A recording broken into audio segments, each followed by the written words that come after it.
And welcome back to Matter of Facts Podcast. For those of you who are watching the stream, I completely forgot until 15 seconds before we started the stream that I needed to tweak the audio levels on that intro and outro. So I'm apologizing now for my complete lack of professionalism. But I also have to call out one of our distinguished guests, one of our can I call him a problem child? He probably wouldn't take offense to that because he knows who he is, and he probably is a problem child. But he literally told me 15 minutes ago that I needed to announce to y'all when the stream was so that y'all could catch it live and give us crap if you wanted to. And I recounted this to Nick before while we were getting everything spun up, and he was like, "But we say it on every show." And I was like, I sure thought we did. Maybe not every show, but most of the shows. We definitely missed it while drinking aggressively the other show. That's fair. We were I was definitely more sauce than you were. Yes. If the volume and the vitriol of my rants is to be any indicator. It's fine. You can tweak that in like the post-production. It's all right. The volume of the rants? Yeah. Oh no, that's part of the fun. Oh, all right then. Blow out the mic, it's fine. But this is non-alcoholic coffee, so this will be a nice thoughtful discussion this time. But first, we have to do the admin work. Andrew's obviously not with us. Andrew was posting spicy Jeffrey memes all week after our last episode, and he got a call by the FBI. So I'm not sure exactly what they want to talk to him about, but I kind of get the impression he might have dropped one too many memes about, like, you know, islands and minors and kitty touchers and politicians and, you know, fat orange Republicans who won't do things they promised to do on the campaign trail and so on and so forth. I don't know about you, Phil, but I'm kind of making the assumption that anyone that voted against releasing the Epstein files is probably on the list. I don't know if I would go that far, but can you think of any good reason why you would have voted against releasing those documents? Well, you're making two mistakes there because you're assuming that there is any good reason and that any reason I would cook up would apply to that bunch of that freaking snake pit that is our political class. I'm just saying, if you don't want a list of international pedophiles released, there's only one reason I can think of you wouldn't want that information released. Three. You got three? All right. I think of two. I guess your donors are on the list or you're on the list. That's two of them. All right. What's your third one? The volume of people on the list is so significant that it will be like it will destabilize nations to have it released. Hang on. No. I agree with you. I didn't say these were my reasons. You just asked if I could think of three reasons. Sure. But I'm sure that there is somebody who does lots of insider trading that really doesn't want things destabilized. And if that means protecting people that hurt children, they're okay with that. I'm not saying I agree with that. I'm just saying. No, sure. That makes sense. You don't want to destabilize the entire world's government or economy. But you know what? If our entire global economy is run off of pedophilia, I think it needs to die. I mean, the entirety of it. I will watch it crash and I will laugh the entire time. I'll flick matches at it while giggling like a lunatic and be perfectly okay with that. But that was not the assignment. The assignment was, can you think of four reasons or three? True. Can you think of reasons? And I can think of reasons. There's not good reasons. Yeah. No.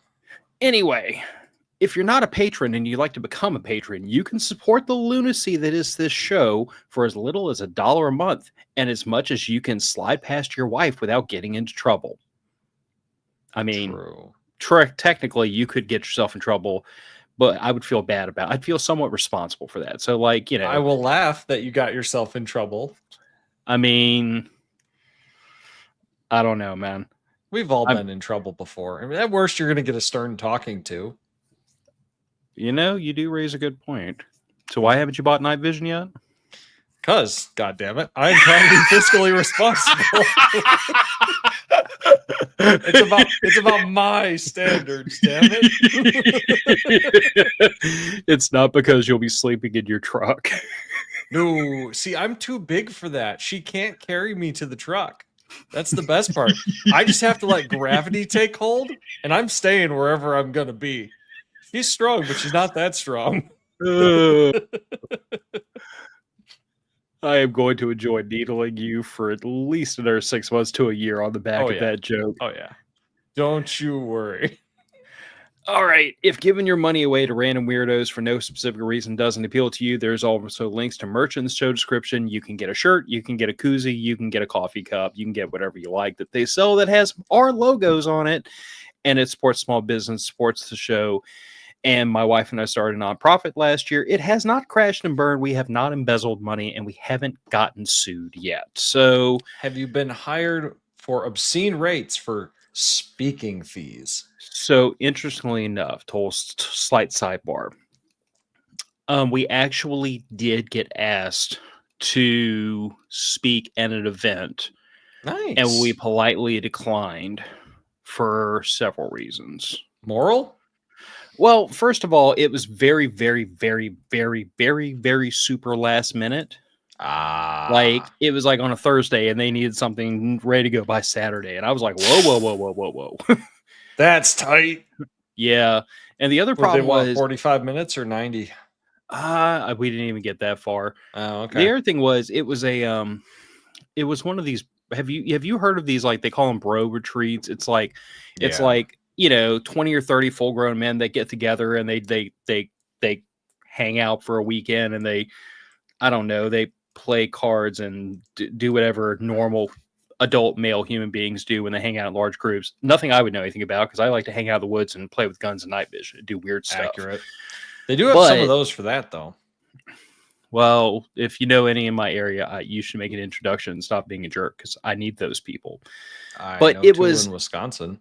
That does me no good. I know. You'd have to drive through Illinois. But yeah, it was that kind of an event, and I didn't feel the draw. You know what I'm saying? Yeah. It really seemed like they were looking for like just to fill a time slot, and I just wasn't. They probably had a cancellation. Almost certainly. And on 48 hours notice, there was just no rational way we were going to put anything together that fast. I mean, had you done these before and you could go back to an old script, maybe, but even then 48 hours is tight.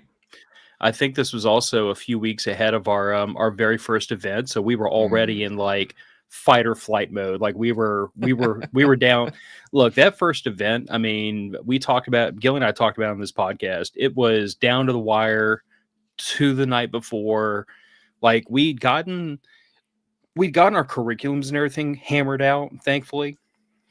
But it was to the last minute. Like, what did we forget? What did we not do? Yep. Running around, breaking up to-do lists. Like it was a sprint. Hey, it's your first time doing something, man. There's bound to be some kinks to work out. Yeah. Well, fortunately, I think next year when we go to do this again, we will be, if for no other reason, the fact that the nonprofit has actually stood up now, we've built all the curriculum. I mean, we're going to make some modifications to it to tweak it, but we've got a good base layer built at least. Nice. That's anyway, good. To topic, harmless men, heartless women. So while I was up in Michigan for the MOF summer camp, I got to go visit Trek, like in person. I saw Trexico. I met him and his wife. Trek is exactly who you think he is. If you've seen him on this podcast, if you've only ever experienced him through like social media or through the internet, in person, he is exactly that person. Just with a bigger truck. That's really the only thing. Like, yeah, but it was a great experience. He and his wife are a ton of fun. I mean, they showed me the whole property, Trexco, everything he's building, everything he's done. We got to, sit in his kitchen, just BS with him for a while before we had to move on to our next stop that evening, which wound up being to Uncle Randy's to actually sit on Uncle Randy's front porch. For anybody that's ever had the disaster coffee Uncle Randy's front porch, I've sat on that porch. But while I was visiting with Trek, we were just talking, BSing and everything. And like I was telling Nick, like over the years, I've had this thought, and I'm sure other people have had this thought. I'm sure the 5 of y'all that are watching the stream right now that you should comment, so I know that you're not just bots. I've always had this feeling like, there's people in this world who, like, I sincerely hope there's a police officer that lives next door to them, because they are completely and totally unable to use violence to protect themselves and their families. Yep. Like, and that is no judgment. That is no malice. That is no shade. That is just a fact of the matter. They are, whether it is a lack of, whether it is the wrong mentality, whether it is lack of skill, whether it is lack of strength or speed or stamina or whatever the problem is, they could not fight their way out of a wet paper bag. They couldn't find their ass in the dark with a flashlight in both hands. They could not act in their own self-interest if it came to a contest of violence. Yeah. Like, if somebody boots their front door in off the hinges at 3:00 in the morning, they better grab 911 and start praying. Yeah. I have met a lot of people like that. And, to add to that, I think it was Jordan Peterson. And you know what? I don't really follow the guy, but a while back I saw this on Instagram, and it was something to the nature of, if you're not capable of doing violence, you're not a good person. You're just weak. Yes. You can't make the choice to be a good person and to be nonviolent if you're completely incapable of doing that. No, I mean, not everything Jordan Peterson says, I feel like, is like bombs on target, but I think that certainly is. I really do think it is, because look, if you are so totally spineless and weak that you wouldn't defend yourself if you were forced into that situation, or you don't have the capacity to do harm, you're not making the choice not to do harm.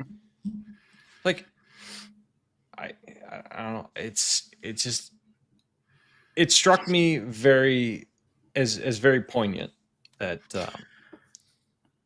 you're never, if you're never really making the choice to do good, you're never actually in a position to weigh those moral choices and develop the, I guess, intellectual muscle to find the correct choice.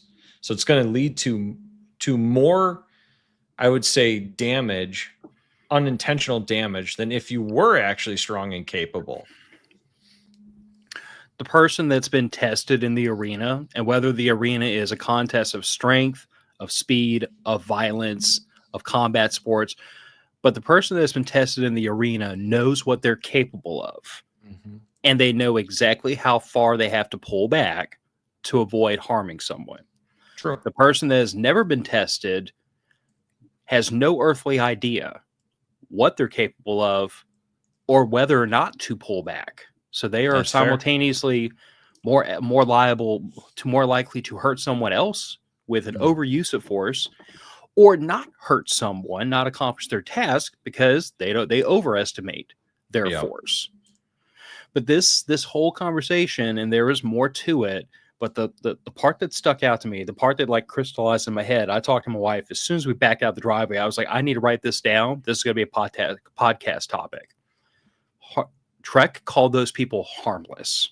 Yep. And that really, like, something about that one word, harmless, just crystallized all this into my head, because, like I've talked about on the show before, and Nick, I can take a wild guess. You probably have some of the same ideals, but like, at the risk of sounding like the most, early 20th century knuckle dragging person on earth, there is a certain amount of me that really does believe in traditional gender roles.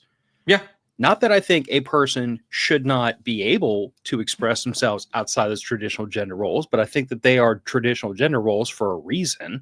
And because biologically men and women are wired differently enough that we naturally lend ourselves to these two different realms, just because of our psychology, our physiology, and everything else. Well, I think that people are trying to avoid evolution, avoid what evolution has given us. Deny evolution. Deny it. If you can do that all you want, but it's like vegan cats, man. They're all sick. No, that's a good point. I mean, my whole thought process is like, I compare like sample size of 1-to-1, me and my wife. My wife is a more patient person than I am. She is a more nurturing person than I am. She's a teacher. Mhm. She's great in her role. She does things I never could do. I could not Oh, tolerate absolutely. if I had to tolerate a class full of like screaming 6-year-olds, they'd all be in the front lane arrest by the end of the day. Like, God, me and my wife have that conversation all the time. She'll be talking about something that the kids are doing at work, and I'm just like, just duct tape them to a chair and put them in the closet. Jesus, it's like the kids are always a problem. Well, you can't do that. No, you actually can. You won't because you like to keep your job. yeah. But your But I guess job is that's my hell. but I guess that's my point is that, obviously there's something in the sample size of two that we're talking about that Mhm. their mentality, their emotional balance, their whatever, it lends itself to a job you and I admittedly would struggle in. Oh my gosh, yes. On the flip side of things, there is no contest of strength my wife is going to beat me at. Last weekend, I spent 4 hours ripping apart the suspension on a Jeep Grand Cherokee. I got done with all that in 90-degree heat. I was shaking. I was tired. I sat down for the rest of the day and like sucked down a gallon of water and liquid IV, and I had to recuperate. 42 is not for the freaking weak. No. But my wife is literally not strong enough to have done some of the things I did, to break some of those bolts, these big old heavy suspension bolts loose, to like hold a strut assembly with one hand up in a wheel well while threading on nuts and everything with a free hand. Like, she's just not as strong as I am. She's not as strong. She doesn't have the endurance I do. We are physically built differently. I've even heard that the texture of skin between men and women is biologically different. The way the structure of your skin is made up is different. Men's skin is tougher and has more grip to it. I hadn't heard that, but in retrospect, that seems reasonable. Yeah, I was reading it on some site on Reddit. Hold up a second.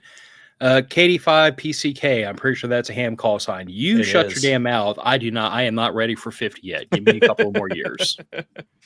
But you're right. There are biological differences, and I think those biological differences are made more pronounced by the psychological differences that you see.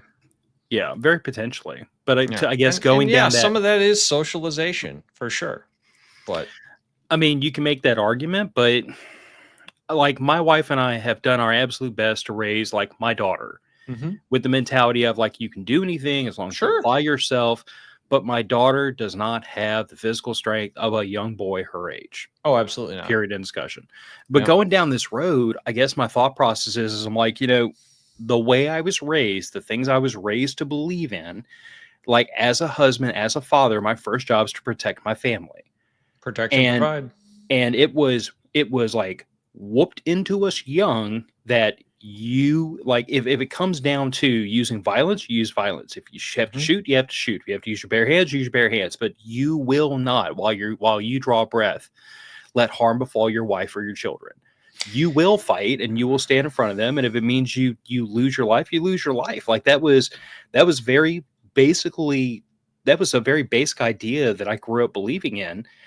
And the idea that I wouldn't be able to protect my family was never anything I considered. Like, sports and martial arts at a young age, joined the military at 17 years old.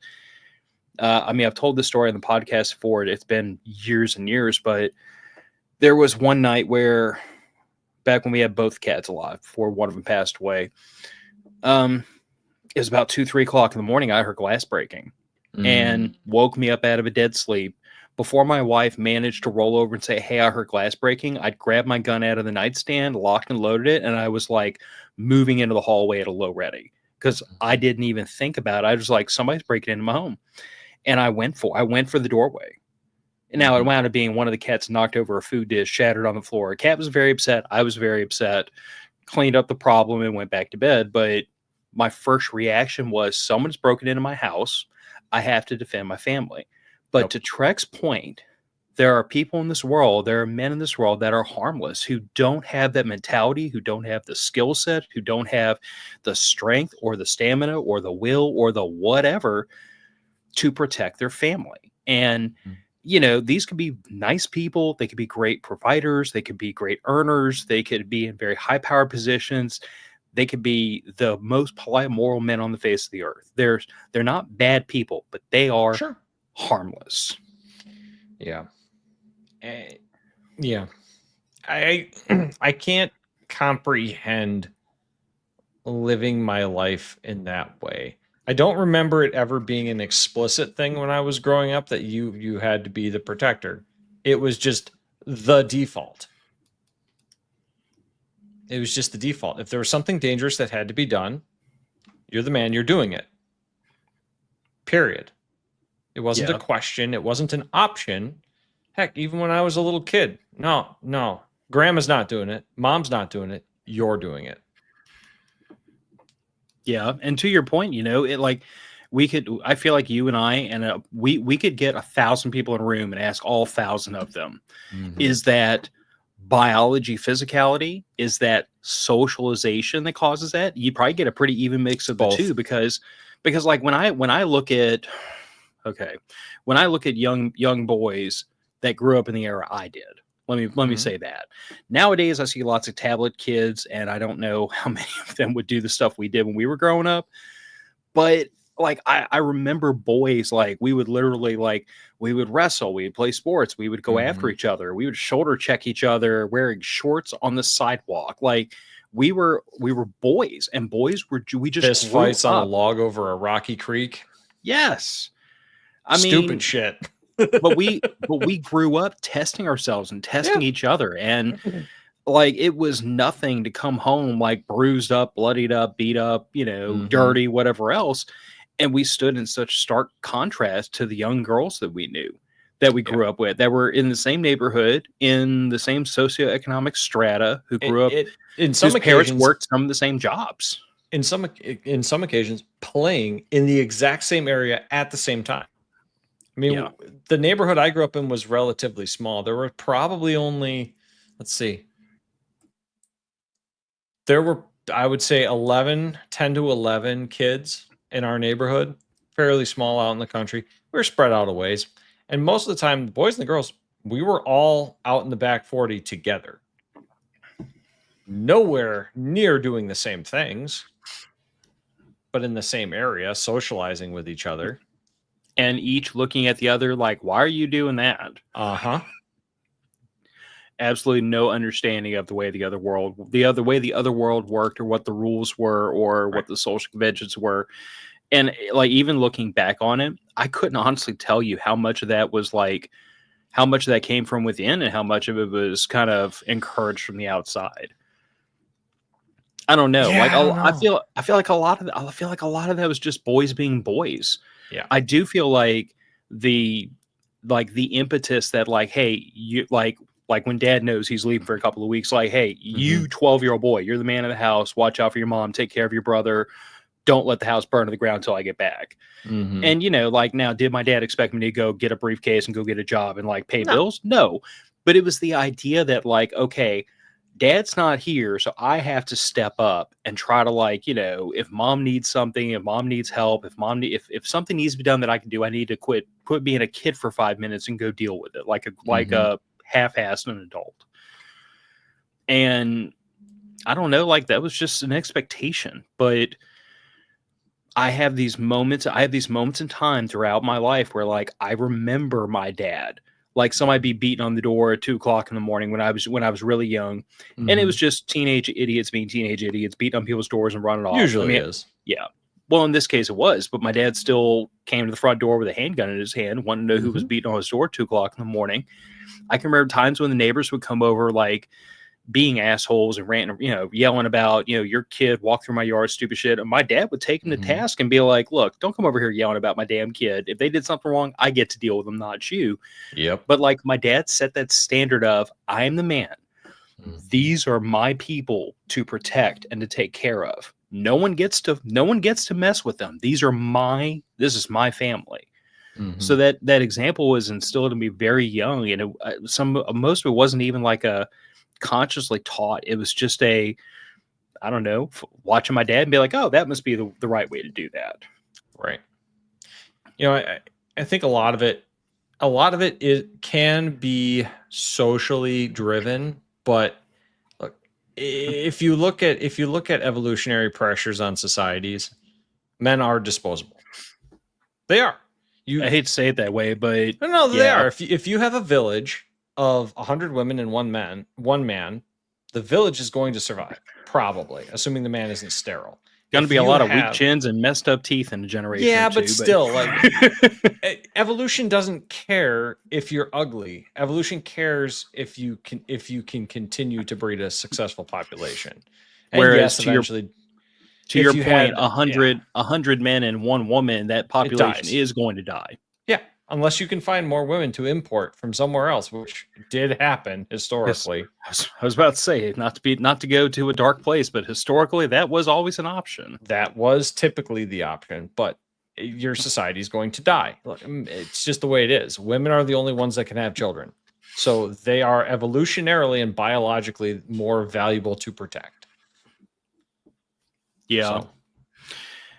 But then as I was sitting here thinking about harmless men, it got me thinking, like, what's the inverse to that? What's the opposite? What's the inverse? What's the mirror image to harmless men? And it took me to heartless women. So the same things I was saying earlier about how, like, my wife is a nurturer. My wife has more patience than I do. My wife emotionally is very different from me. But I cannot imagine how this family would function if she didn't have those things. Like, and that's not to say like I am unable or unwilling to like be nurturing. That's not the point, but it's like it's not my default. Like if my wife and I are kind of left to our own devices, she tends to be more nurturing. I tend to be more firm, more structured, and between the two of us, we try to like find a whole functional person. Yeah, I mean it's funny, but that's how marriage is supposed to work. I think so. But I think to myself, I'm like, what does society look like when men are harmless and women are heartless? I feel like whether it's a society, whether it's a workplace, whether it's a family unit, when women don't have that ability to be nurturing, and I don't know quite what causes that. Like, you think about like harmless men, and I don't know what causes that because I don't fall into that group, but I think to myself, I'm like, okay, well, this is a person who was raised in a very sheltered life. This is a person who was never tested. This is a person who never tested themselves. They were never taught to be any of these things. They were, like they grew up very soft, and that's why they never developed this part of them that is able to wield violence on their own behalf. And then I think to myself, like, what causes women to grow up heartless? I mean, is that I can imagine that could be like trauma, that could be pain, could be a really, really bad home life where they grew up not experiencing, being nurturing. Therefore, they didn't learn how to be nurturing themselves. It's possible. But then again, I think a lot of the ones that I see that are absolutely heartless are incredibly heavily medicated. Go down that road, sir. Well, look at so I've got let's not be that specific. Yeah, let's generalize. So I have seen a number of individuals, a number of women around in my life that were on like SSRIs, ADHD meds, antidepressants, antipsychotics, and yeah, maybe some of them were mentally unstable to begin with, but not when they were younger, and they got put on those medications very young. And another one of those medications I see a lot of is birth control, artificial hormones being pumped into your system. I don't know, man. I see what happens to guys when they take all the steroids and how much it whacks out their brain. I can only imagine that the artificial birth control hormones are having some kind of psychological impact. No, I mean that's probably fair. I was gonna say because I'd originally started talking about how like maybe trauma causes some of this, but like very possibly. I can think of two people who grew up in very, very similar situations as far as like, family life growing up. And one of them to this day is far less nurturing than the other. Yeah. Not nurturing, not like Heartless, Just less. much less. Oh, So I'm sure you can beat anything out of a child if you try hard enough. You're just not going to come out with a healthy adult at the end. yeah, Raggle Fraggle Adderall is amphetamines. So Yeah, and it's yes, given to children as young as 6 and 7. I'm so glad I was never. I'm so glad I was never faced with a school system that wanted me to medicate my child with Adderall, because I'm pretty sure that what I said would not have been socially acceptable. I am very glad that the whole push behind giving boys Adderall started happening when I was already in middle school. Because I'm fairly certain if I was a child in school now, I would definitely have been given Ritalin or Adderall. Yeah, I might have escaped that just because like I was in the gifted talented program, so I don't know. I was one of the nerdy quiet bookworms, so I was like the I last was a one on earth menace. they try to medicate. I was a menace. Absolute menace. I have apologized to several of my teachers that I had back in the day. They're like, you turned out okay. It's fine. I think the only teacher I apologized to was my history teacher, and that was because like when I was in high school, as I'm sure most 14 to 18-year-old boys are, I couldn't have given less of a shit about hot history if you put a literal gun to my head. I mean, it was did not care, did not want to be there, did the bare minimum. Like, yeah, for me, it was English. Yeah. But, you know, as I got older, I began to realize my history teacher was a genius and I should have shut up and listened a lot more. So, yeah, I did bump into him one time and I was like, look, I was a shithead when I was in your class and I apologize because history is awesome. And he was like, that makes it worth it. Yep. Hey, Kinda sometimes it takes you 10 years to realize you were being a dumbass. It didn't take me 10 years, but it took me a deployment to Iraq and a trip through Hurricane Katrina in New Orleans and a couple years of college. I had to grow up a little bit. It does help. I mean, 14 to 17-year-olds are by default retarded. Yes. Speaking of which, did you hear that the United Kingdom is flirting with the idea of allowing 16 and 17-year-olds to vote?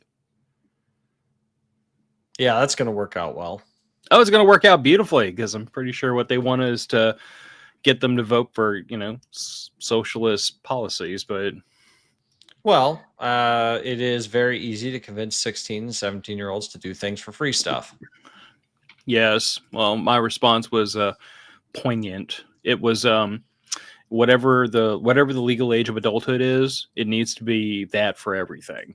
Correct. And then I went into my spiel of like, you can buy guns, you can buy alcohol, you can buy cigarettes, you can sign contracts, like your parents can kick you out. You can join the military, you can vote. Join the military. Yeah, I went through like the whole list of everything that'd make anyone on the left or anyone on the right scream bloody murder if 16, 17-year-olds could do it.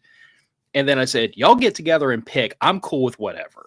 Right. Pick an age. We'll play by those rules. But if you want 15-year-olds to vote, I want 15-year-olds with AKs. Yeah. I mean... Somalia, here we come. I mean, in certain metro areas, we're already there. Oh, yeah, we are. I mean, kids are walking around downtown Chicago with switches all the time. They're bringing them into school every now and then. Chirac, huh? And anybody that tries to tell me different, you're wrong. I mean, I'm just saying. Yeah. I'm comfortable playing by whatever set of rules society dictates, but I would like the rules to make sense, and I don't think that's asking too much. I would just like the rules to be internally consistent. Yeah, that seems like a base. Like that seems like a base layer. Like consistency. Yeah. Jeff Jag. To be fair, it will be part of the European Caliphate in the next 10 years anyway. Look, don't worry. Radical Christian theology is making a comeback in a few places. We'll get a new crusade going. It'll be fine. Don't tease me.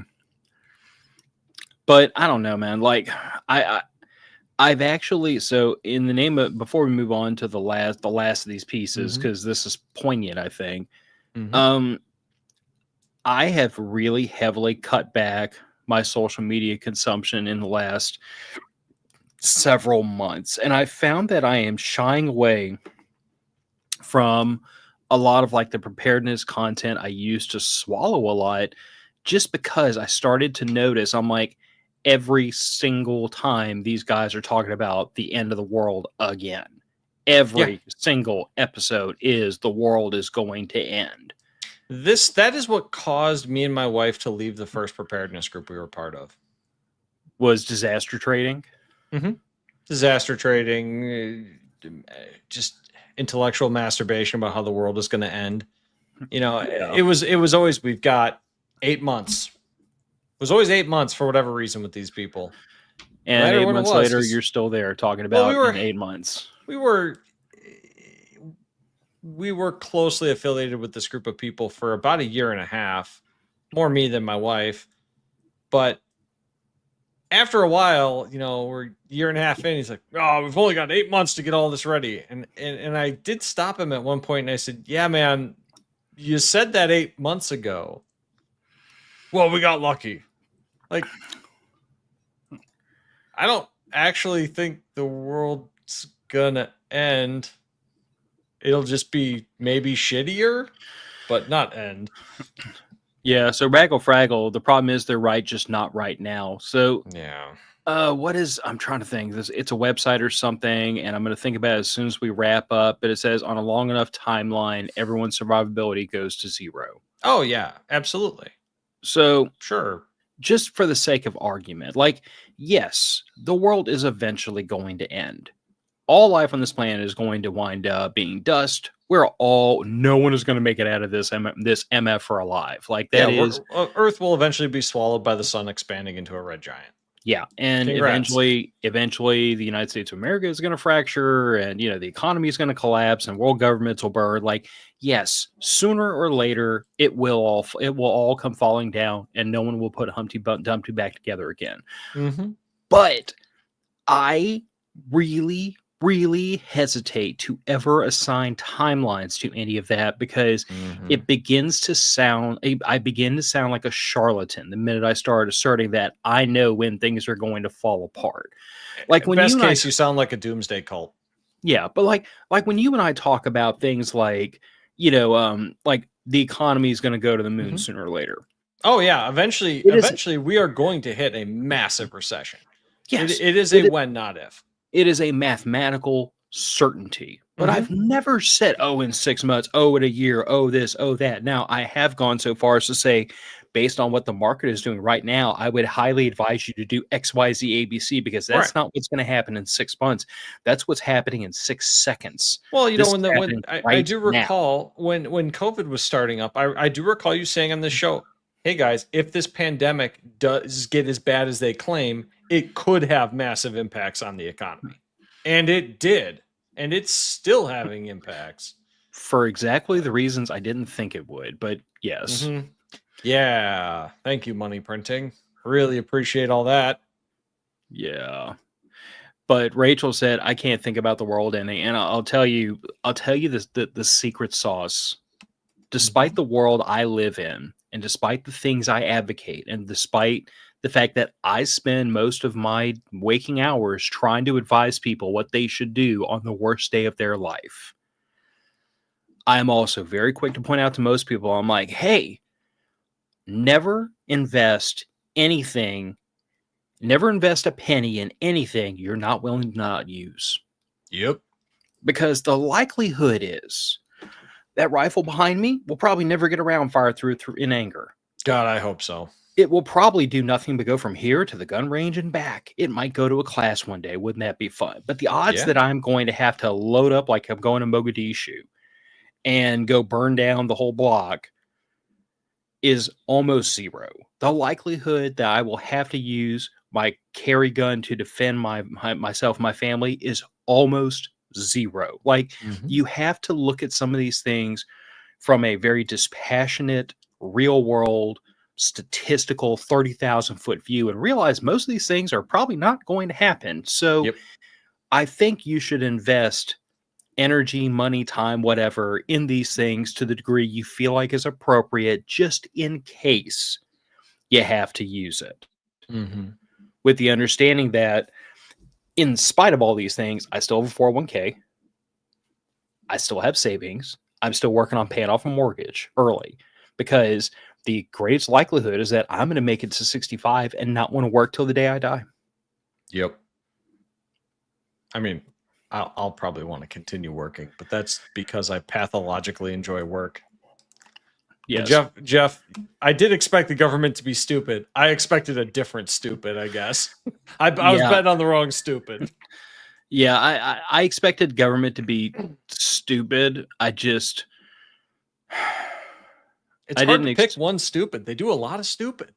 Yes. We got to remember the government is people, and most people are dumb. Yes. Well, I mean, to be fair, if you expect the government to be stupid, then you're going to be right more often than wrong. But, my whole thing was, at the moment, since we brought up COVID, but the moment COVID started, my most immediate concern was not printing money and shutting the economy down and everything crazy that wound up happening. Honestly, my most immediate concern was, we have no reliable data coming in from China. None. Yep. We have at the time, we have just had our first cases show up in New York City and in the Los Angeles metro area, two extremely high population density areas, two major economic centers, two port cities, two places with international airports. So this thing is about to go thermonuclear any minute now. Like, the pin has been pulled out of the grenade and the spoon has flown across the room, and this is about to go. Yep. And I literally, when my wife and I sat down and talked about it, I told her, I'm like, for the next seven days, we're not leaving this house. We're not going to hang out with friends. We're going to make excuses. We're going to minimize our trips out of the house. We're going to spend time outdoors. We're going to get plenty of sunshine. We're going to bump our immune systems up the good old fashioned natural way that we know works, because we're not morons. And we're going to prepare for the world to burn down. Because I told her, I'm like, in 7 days, either New York City and Los Angeles literally go up in flames. If this is as bad as it could be, if this is Ebola, if this is Spanish airborne flu, Ebola, if this is on that level, those two cities are going to go up in ash in the next 7 days. It will. We'll have some reliable data within the week. Yeah. And if they don't, then we still have reliable data, because now we have, I hate to say it this way about my fellow man, but we have two petri dishes and we're about to see what happens. Yeah.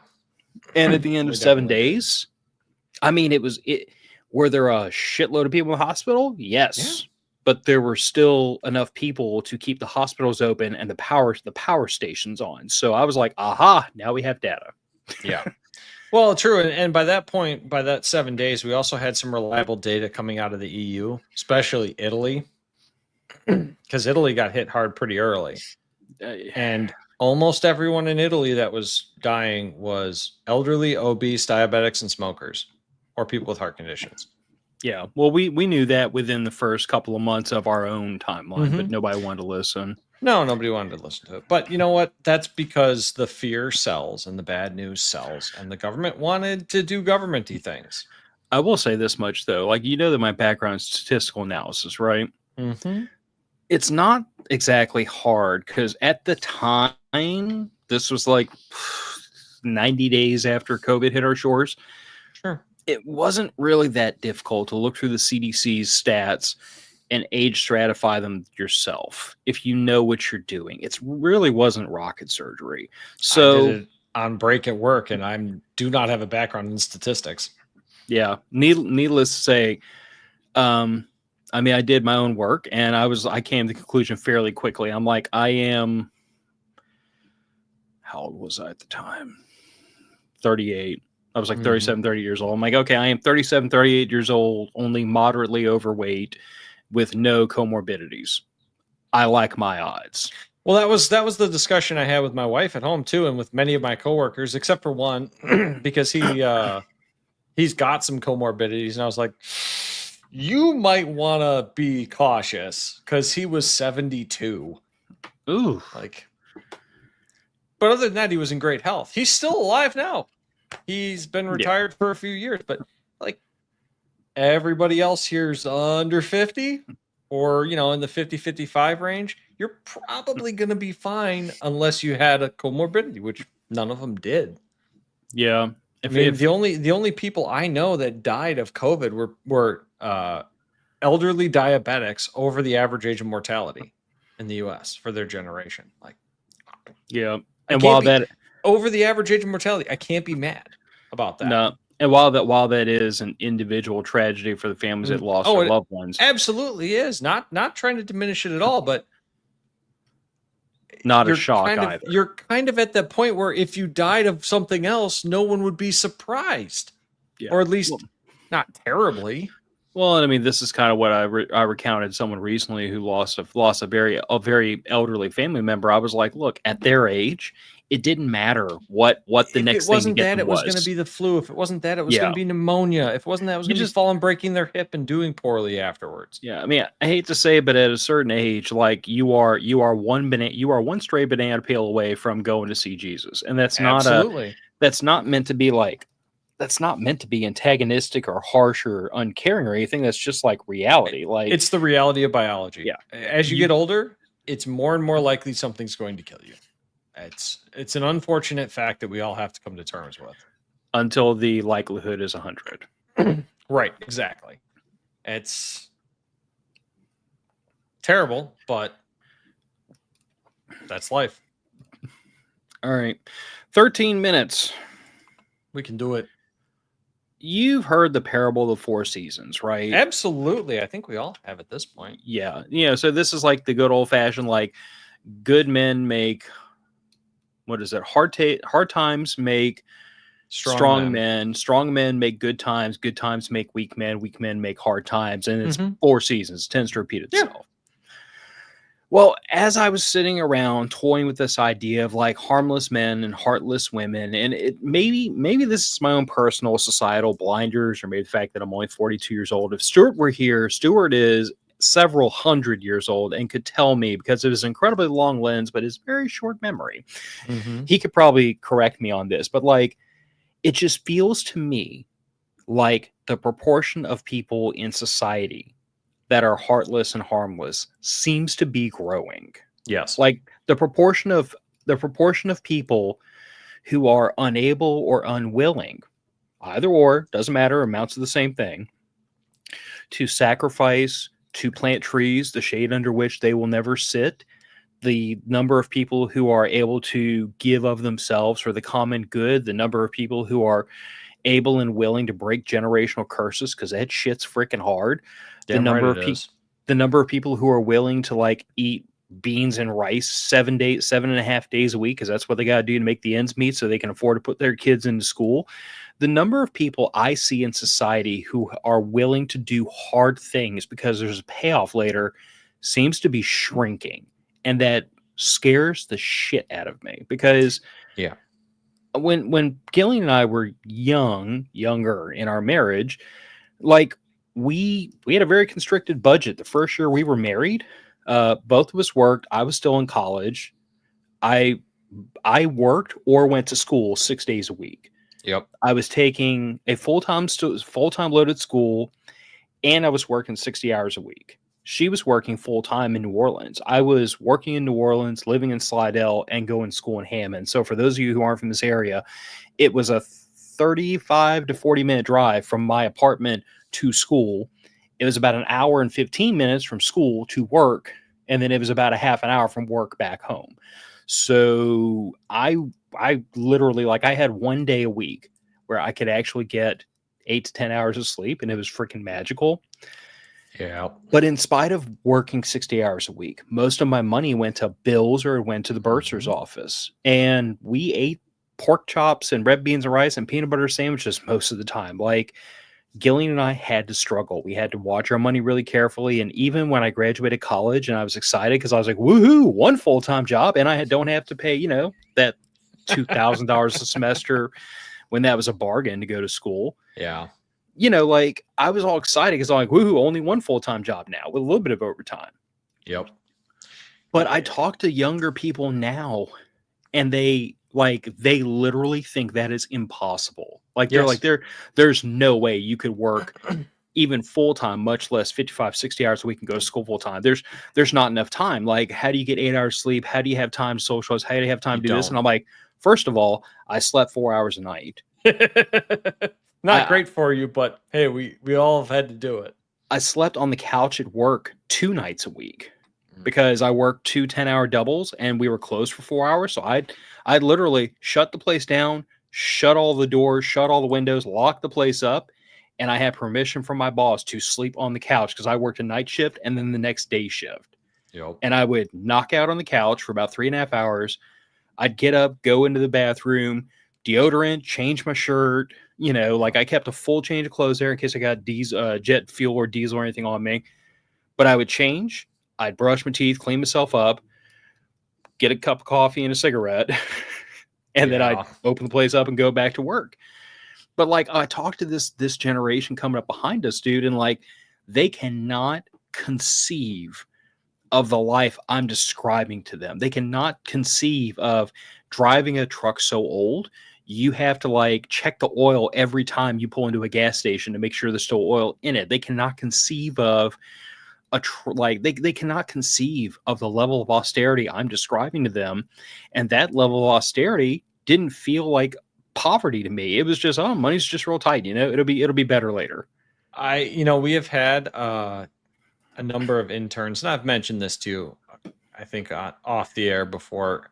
At my job where I work, we were doing some summer internships for a couple of years, and we're going to be trying to get back to it next year, hopefully. And one of the interns on lunch one day, we were sitting in the lunchroom BS, and me and one of the other coworkers were talking about when we were, just getting into the trade, what we had to do, to make it work.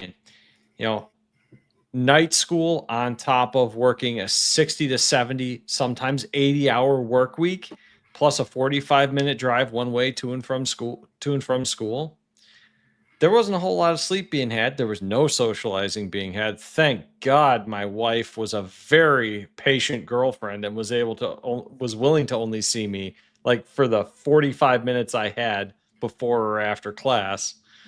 But the kid said, well, what do you mean? You had to work more than 40 hours? Like, yeah, and we wanted to work more than 40 hours. Because that's time and a half. You're getting paid 50% more for the same job. I do believe that because of how coddled children have become, because they no longer are exposed to doing hard things, they're no longer willing to, when they become an adult, take on those difficult things. And for some of them, it's as little as, I have to give up DoorDash. Well, I can't give up DoorDash because heaven forbid you drive across town to McDonald's.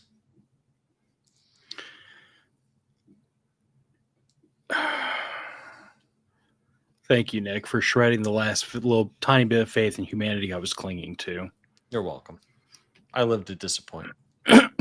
Well, it's not that you are a disappointment. You just disappoint me. You're true. The disappointer, not the disappointment. Correct. Well, I have been both. I don't think you've ever disappointed me. Give it time. Oh. Comments. Early to rise and early to bed makes a man wise but socially dead. Correct. Raggle Fraggle, I don't disagree with you. I'll just say that, like, for me at the age we're describing, I don't know. Everything to me was a cost-benefit analysis, and my point of view was, would life be easier if I schlacked up a whole bunch of student loans so I wouldn't have to kill myself to do this? Yes, but then easier I was like, now. Yeah, but at the same time, it's like I will always take harder now and easier later. Yeah, or just harder now and harder later, and just profit from it. Like, right? I don't know. I personally believe there are certain immutable laws of the world, and I believe that the easy way is an illusion. If something was easier, but it was just as good, I'm gonna call shenanigans on that because I've never seen anything that worked just as good but was a lot easier. Jeff Jag, go ahead and read it off for the audio listeners. commented, laziness and degeneracy has always been the collapse of empires all the way back to Sodom and Gomorrah. Yes. Rome. Yeah. Well, degeneracy for sure in Rome, and laziness as in outsourcing all your soldiers to foreign nationals. Good job. You hired a bunch of people you conquered to fight your wars for you. That's never going to come back to bite you in the ass. You've armed and trained all your enemies. Congratulations. Thank you, CIA. I've got to call a spade here. I mean, the CIA has armed every terrorist organization that has attacked us. Yes, and then butchered an entire generation. And then butchered an entire generation of parents and left a wake of very unhappy, near fighting age males in its wake. Yep. Yeah. Good job. I mean, if you want to create international strife, you've done well. Yeah. I mean, that might be a feature, not a flaw. I'm not convinced that it isn't. But circling back around to the Four Seasons. Mm-hmm. How do we make hard men in good times? Because this is something I've been struggling with. Like, I believe in the Four Seasons. I feel like I've seen it in my own relatively short lifetime. Mm-hmm. I can see the train on the tracks and I can see where it's going. And I have this thought sometimes because, like, you know, Nick, you and I know a lot of hard men. Yep. A lot of hard women, too. Like, we know, yeah. You should meet my grandma. No, but not even talking about that generation. I'm talking about within our generation. Like within our little friend group, within our social group, like we know people who will put foot to ass. We know people who will sacrifice. We know people who believe in some of these they call it old school, you know, life lessons. But like we know people who believe a lot of this. And in spite of the fact that we can see so many people softening up around us, we continue to refocus ourselves and say, no. Just because everybody else is getting soft, don't mean you get butter soft. You need to tighten up because it's not. And you know, like back to our original point about how like we don't ever want to get into the trap of like the world's going to end and that's what we're getting ready for. But it's like no.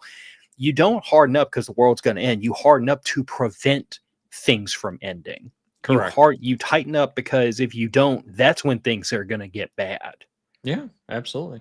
Well, but how do we do that in good times? Because like even let me just lay land for you here. Mm-hmm. Not to put your business out in the street, but I'm assuming that you are a fair bit more financially comfortable than you were when you were in school and killing yourself, working lots of overtime, just getting into trades. Your ship has kind of come in. You know, you've worked. It has definitely paid off.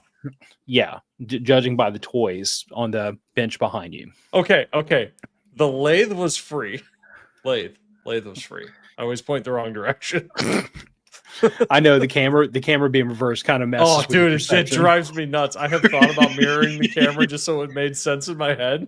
That's why I mirrored my camera because otherwise I hold up my left hand and it looks like my right and it gives me the weirdest freaking like. I really need to get around to that.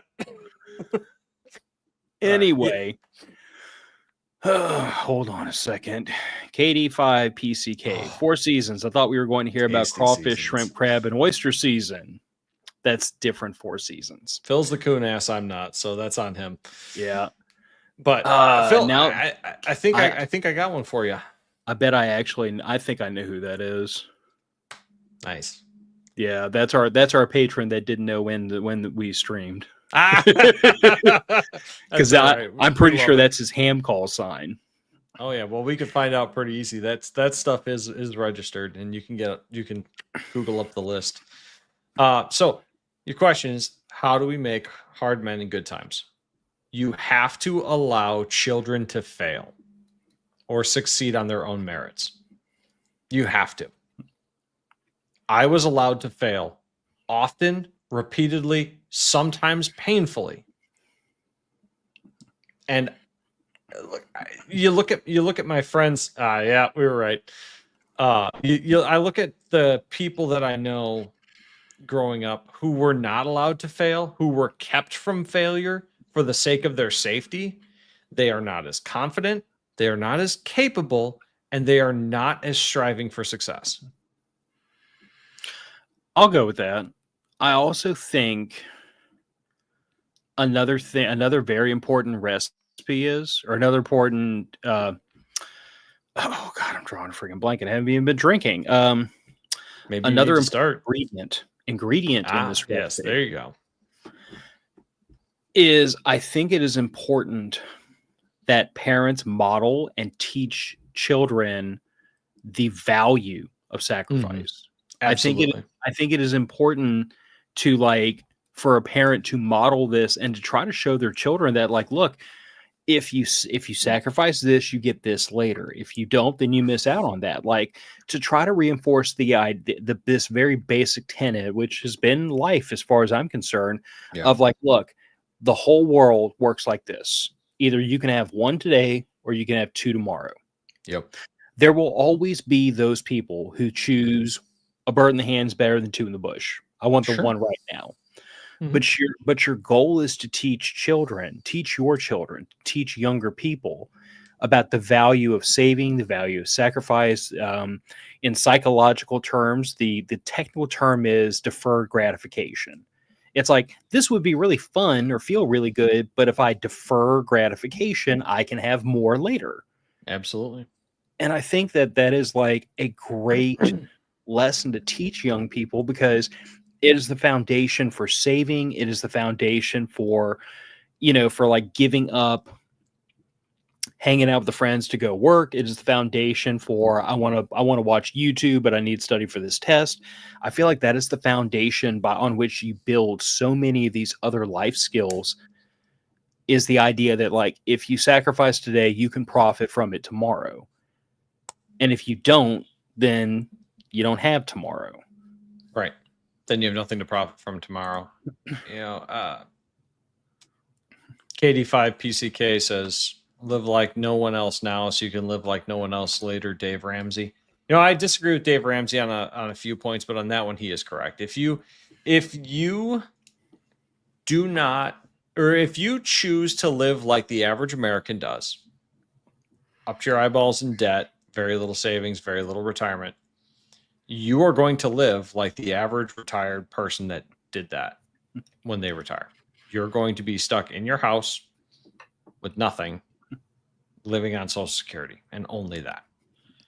Or you can live like the people that planned to be around that long, and you could be going on cruises 4 times a year.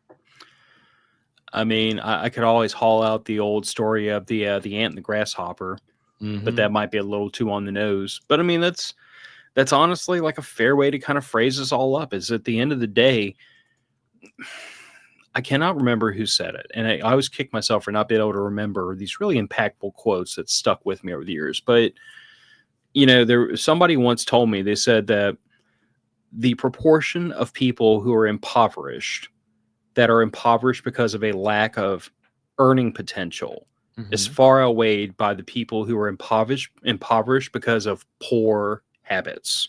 Yep. And when they said poor habits, it was a play on words. It was a double entendre, because it was poor habits being like bad habits, right? But also poor habits being, these are the habits of poor people, and that's why they're poor. Right. Because these are the people who, if you do things that poor people do, you stay impoverished. And this is also something I've kind of heard echoed by Dave Ramsey since he's been brought up. And I admit, some of the things he's on about, I'm not 100% in agreement with, but he's right often enough that I feel like he's a good place for that person who's just getting into financial literacy to, like, oh, you could start here.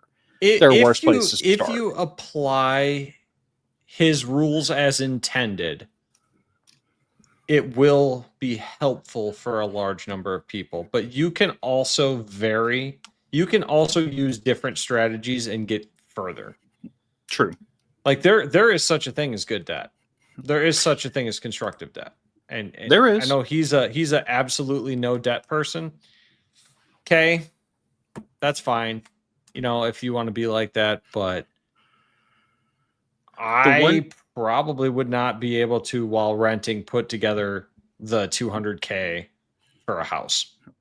So the one place, well, but here's the thing. The one place I agree with him about, and this is something that Caleb Hammer, who's another content creator, does a lot of stuff in financial space. If anyone hasn't watched his stuff, you should. He's entertaining, if nothing else.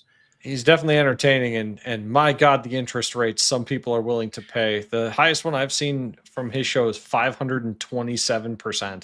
Yes. Payday loans is a bitch. Do not get in that cycle. But one of the things that Caleb says very often is he tells people, like, and I think I've heard Dave Ramsey say it too, is you're not a credit card person. Yep. Well, this is why I agree with Dave saying no debt, no debt, no debt, no debt. Sure. There are some people that cannot manage debt.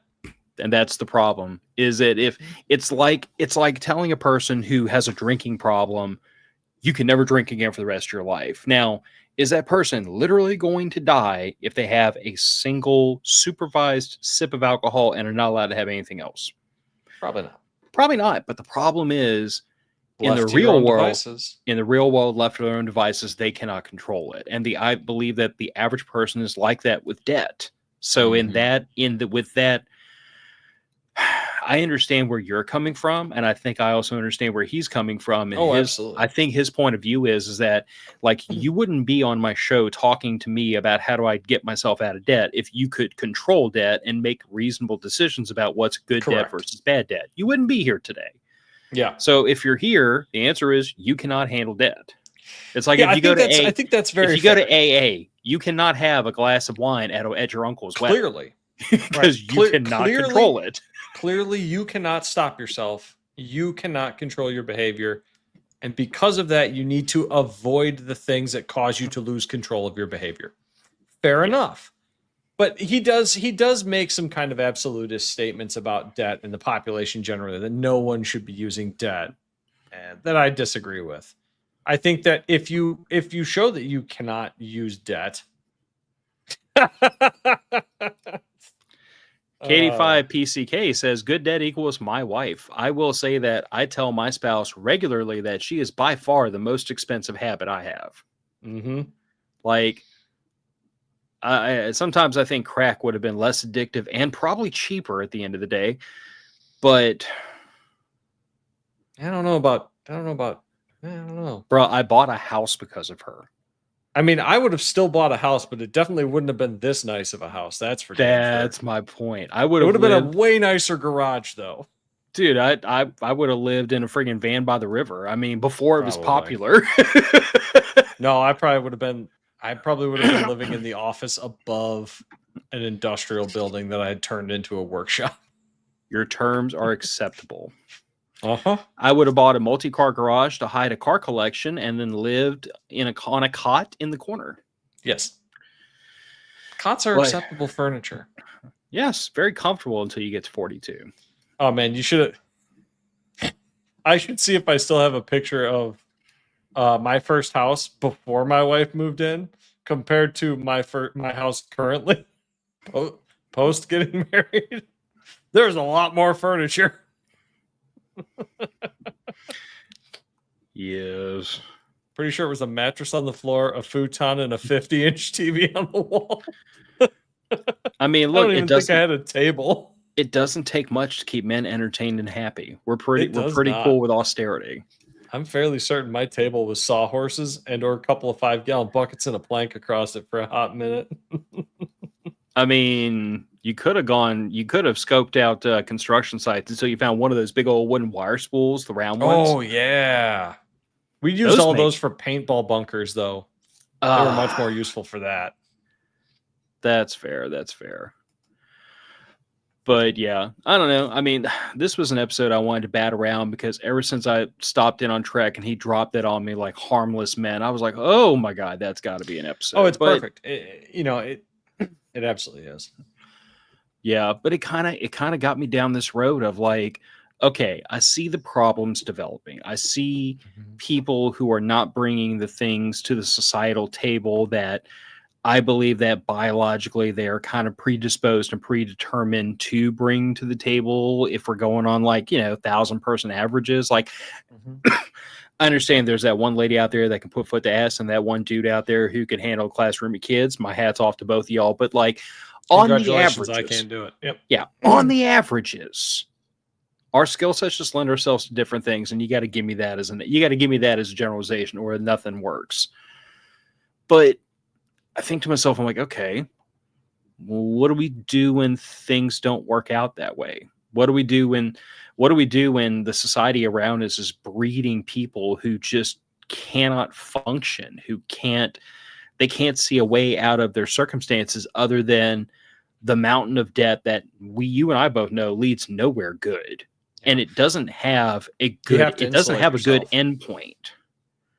You have to insulate yourself from the external situations. That's all you can do.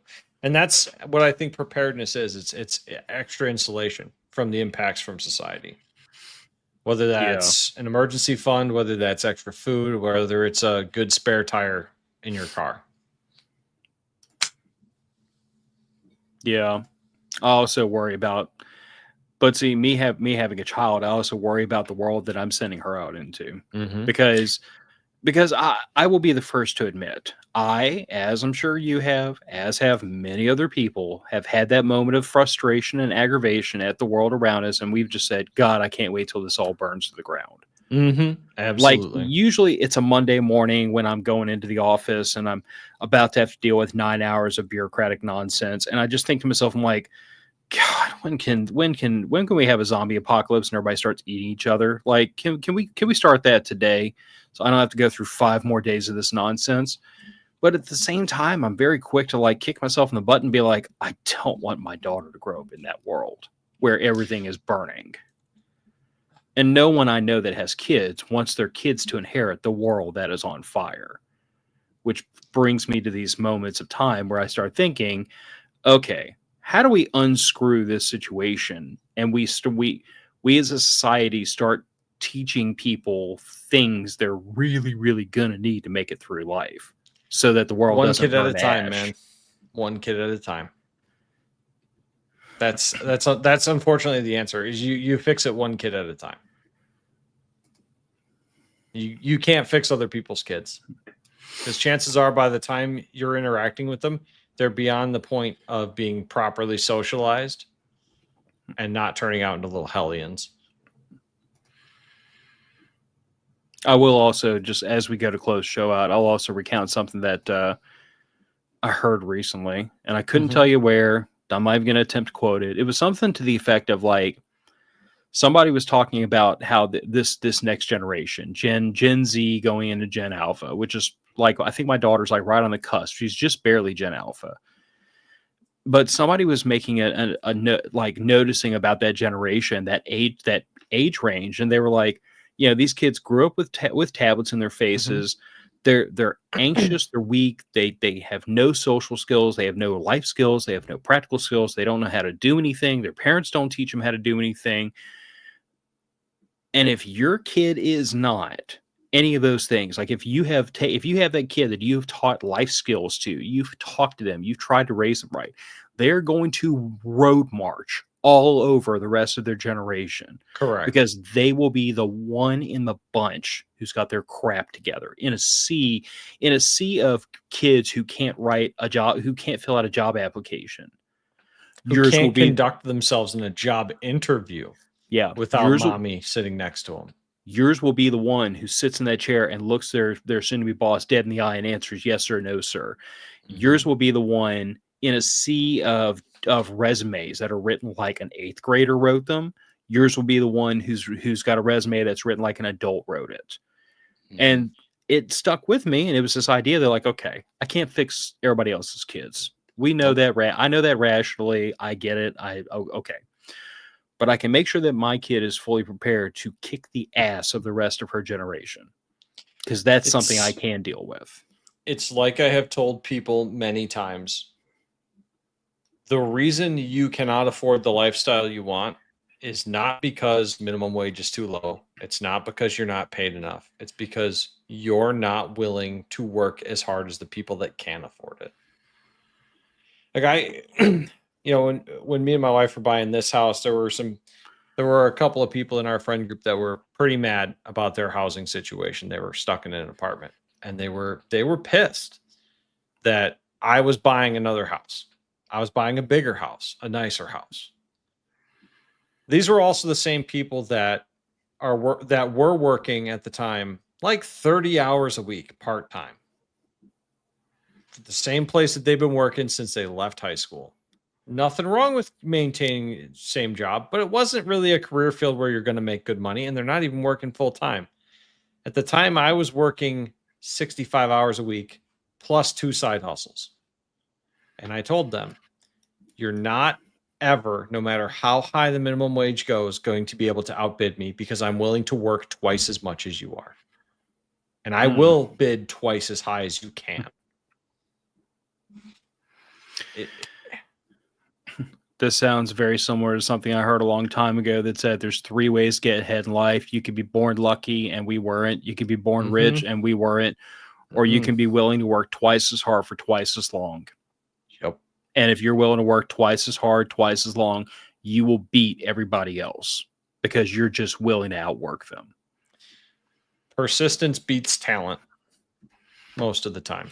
Consistency beats luck. It does. Yep.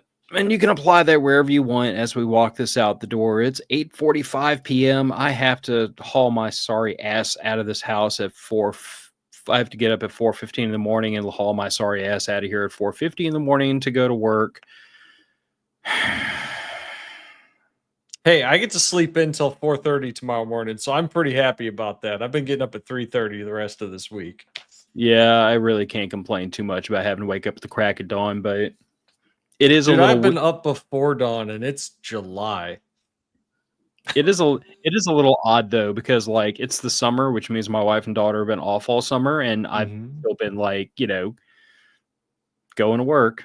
Matter of fact, I work from home today because we had a tropical depression pulling through, and they want everybody to stay off the roads, which I think was reasonable. No, that's fair. It's less chance of problems, and you have the luxury to work from home sometimes. Yeah. So you might as well take advantage of it on the bad days. Yeah. But it was interesting to be here when everybody started waking up and moving around. Because normally the only 9:45. The only person that's awake when I get up is the cat. And she's nocturnal. Well, that'll happen with cats. Yeah. All right. Let's go ahead and punch this one out the door to the 9 people that stuck with us throughout the whole stream, including our one problem child who doesn't know when the stream is. For those of you who are listening to this in audio, if you'd like to catch this live, it streams on YouTube, on Facebook, and on Rumble, 7:30 p.m. Central on Thursdays. 7:30 p.m. Central on Thursdays. If you do not live in the Central Time Zone, you have to do math or Google it. And if you cannot use Google or do math, we need to have a discussion. Yeah. And if we are going to be missing a week, we will try to let you guys know ahead of time. Occasionally, as we come into hurricane season, Phil may have a day we have to skip. Yeah, I mean, that does happen occasionally. Hey, man, hurricanes happen. It's thunderstorm season here in the Midwest. We're lucky last week's episode was able to go up because before that, we had lost power twice while I was trying to make chicken nuggets. It was just a mess. Fun times. All right. Matter of fact, going out the door. Good night, everybody. Stay out of trouble. Take care of your families. And, oh, Jesus Christ. We're literally rolling out, and Stuart says, I'm here, start over. Can't do it. I have to get up at 4:30. We're done. Bruh, rewind the stream. Talk to y'all next week. Bye, everybody. Good night.